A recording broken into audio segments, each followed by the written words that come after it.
A'udzubillahi minasyaitonirrajim. Bismillahirrahmanirrahim. Assalamualaikum warahmatullahi taala wabarakatuh. Hai sahabat yang dikasihi Allah Subhanahu wa taala, rakan-rakan niaga, pengusaha-pengusaha kecil ataupun besar, sesungguhnya anda telah melaksanakan satu sunnah Rasulullah sallallahu alaihi wasallam. Baik, si Fumi nak berbicara mengenai buku motivasi keusahawanan yang bertajuk Melayu Gagal di Bumi Tercinta. Tajuk Melayu Gagal di Bumi Tercinta dipilih bukanlah nak menggambarkan secara keseluruhannya bahawa semua orang Melayu ini gagal, bukan. Tapi niat saya satu saja. Saya ingin mencabar dan ingin membuka minda tuan-tuan dan puan-puan kita yang sudah merdeka lebih daripada 60 tahun. Dan bangsa Melayu adalah bangsa yang utama, yang paling ramai di negara kita. Pemimpin-pemimpin juga adalah dari kalangan orang-orang Melayu kita. Dari segi peratusannya. Namun demikian, persoalannya, mengapa equity yang dikuasai oleh orang Melayu, iaitu satu perimeter yang boleh untuk kita mengukur kejayaan bangsa Melayu di negara kita. Kita hanya memiliki kurang dari 15% equity kekayaan negara. Di mana silapnya? Itulah sebab tajuk Melayu Gagal di Bumi Tercinta saya nukilkan untuk dikongsi. Mengandungi 21 tajuk-tajuk yang mengupas, membincangkan mengapa sebenarnya dari segi kajian, pemerhatian dan juga dapatan-dapatan yang dikongsi dengan nas-nas daripada Allah Subhanahu wa taala dan juga hadis-hadis dari Rasulullah sallallahu alaihi wasallam. Tuan-tuan dan puan-puan yang dirahmati Allah Subhanahu wa taala, tajuk yang ingin saya kupas hari ini ialah tajuk yang memang seolah-olah sinonim dengan bangsa Melayu. Sebut Melayu, PhD itu memang nombor satu. Maaf, Sifu bukan bermaksud nak menyinggung mana-mana bangsa Melayu. Tetapi, bila kita sayang, teguran itu melambangkan betapa sayangnya kita kepada bangsa. Jangan kita asyik-asyik dibuai dengan rasa, oh Melayu hebat, Melayu kuat, Melayu ini, Melayu itu. Tak salah begitu untuk memberikan semangat. Tapi dalam masa yang sama, kita perlu mengingatkan bangsa Melayu supaya buanglah amalan-amalan. Contohnya tadi PhD itu bukan PhD kita dapat kedoktoran, bukan. Tetapi PhD ini lebih kepada budaya yang telah lama malang sekali kita ada tanam di dalam hati kita. Tak besar kecil, iaitu dengki. Jadi salah satu sebab mengapa bangsa Melayu kita sebenarnya tak boleh maju mungkin sampai ke hari kiamat kalau budaya dengki ini tidak diselesaikan dahulu. Jadi saya dalam tajuk dengki ini, saya ingin memetik satu ayat Al-Quran, iaitu saya tulis dengan memula dengan ayat Allah Subhanahu Wa Taala dalam surah At-Taubah ayat ke-55 hingga ke ayat ke-57. Bismillahirrahmanirrahim. Mahfumnya, oleh itu janganlah engkau tertarik hati kepada harta, benda dan anak-anak mereka. Kerana sesungguhnya Allah hanya hendak menyeksa mereka dengan harta, benda dan anak-anak itu dalam kehidupan dunia. Dan hendak menjadikan nyawa mereka tercabut sedang mereka berkeadaan kafir. Iaitu untuk mendapat azab akhirat pula. Dan mereka yang munafik ini bersumpah dengan nama Allah.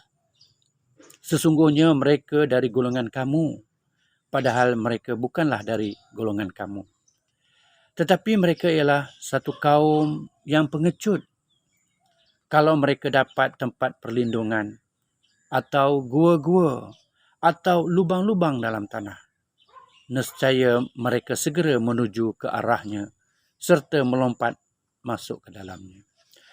Tuan-tuan dan puan-puan yang dirahmati Allah Subhanahu Wa Taala, telah menjadi resah manusia.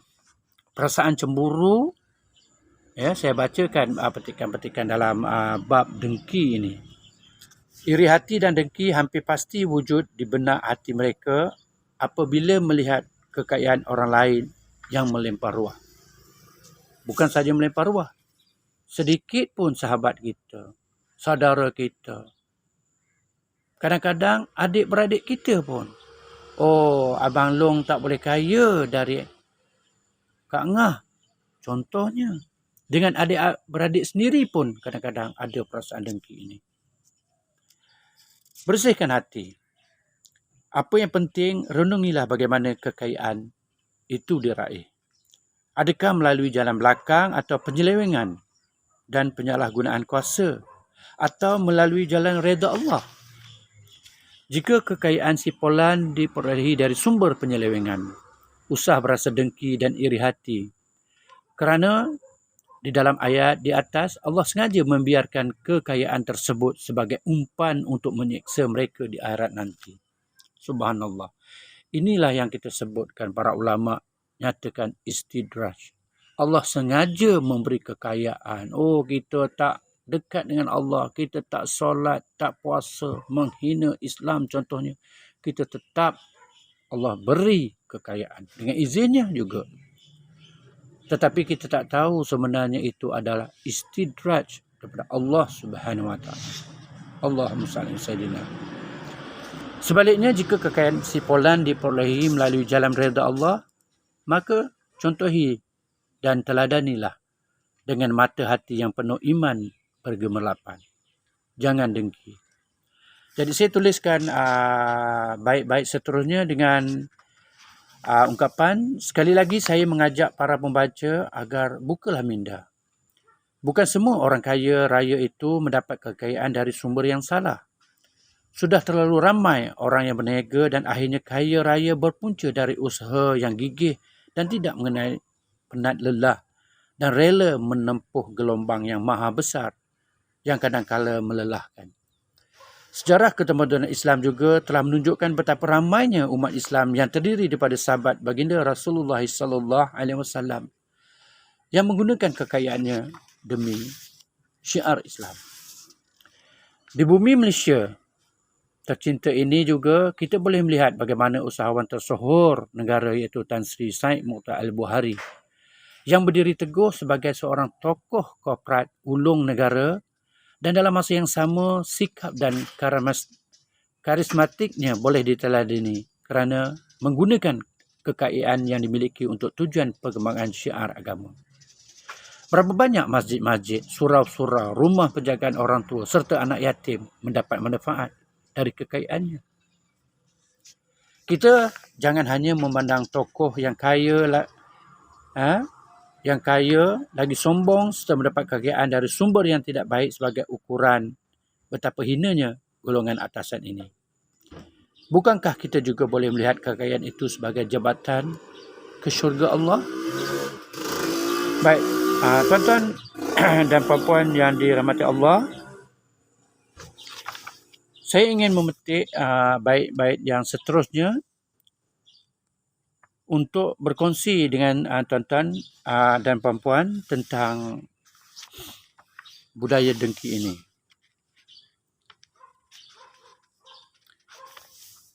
Baik, dalam bait yang seterusnya saya menyatakan budaya dengki ini tidak pula jelas kelihatan bagi bangsa lain seperti di kalangan masyarakat Cina.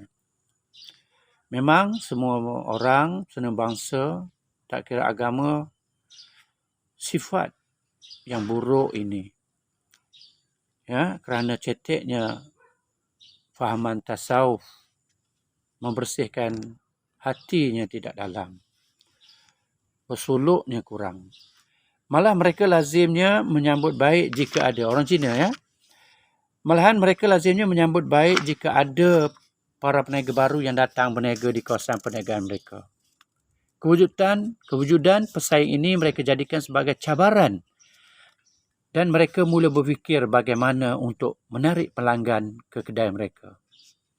Mereka akan lebih kreatif dalam susun atur kedai agar lebih menarik di mata pelanggan, menambahkan kos pengiklanan, malahan akan menambah senyuman dan menjadikan pelanggan sebagai seorang raja yang perlu dilayan dengan layanan first class.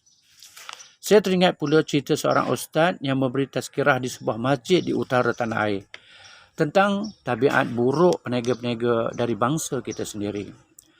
Tajuk tazkirah pada hari tersebut adalah mengenai unsur-unsur penipuan di dalam perniagaan yang lebih menekankan kepada penipuan dalam sukatan timbang berdasarkan petikan satu ayat Al-Quran. Secara berseluruh, ini yang seronoknya tuan-tuan, saya nak berkongsi secara berseluruh, ustaz tersebut menyebut bagi bangsa Cina, mereka akan meraihkan pembukaan kedai atau perniagaan baru dengan menghadiahkan senjambak bunga yang besar. Tapi bangsa Melayu pula mereka akan menyambut pesaing baru mereka dengan jampi serapah dan dengan tenungan mata yang penuh dengan dendam kesumat. Alangkah. Tuan-tuan dan perempuan, kadang-kadang hati kita tidak mahu mengakui sifat ini ada pada kita.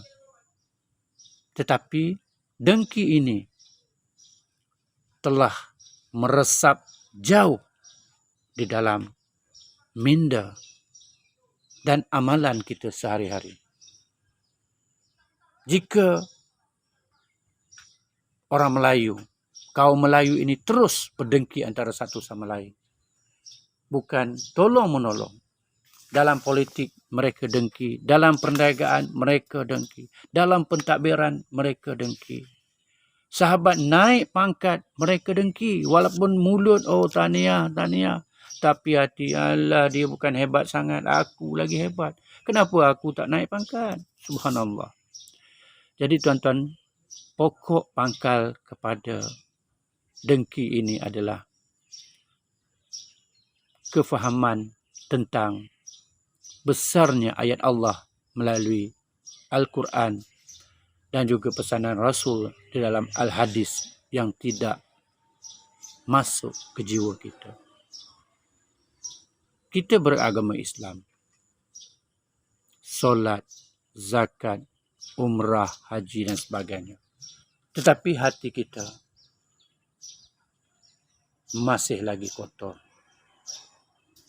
Dan itulah sebab Rasulullah SAW ingatkan, syurga itu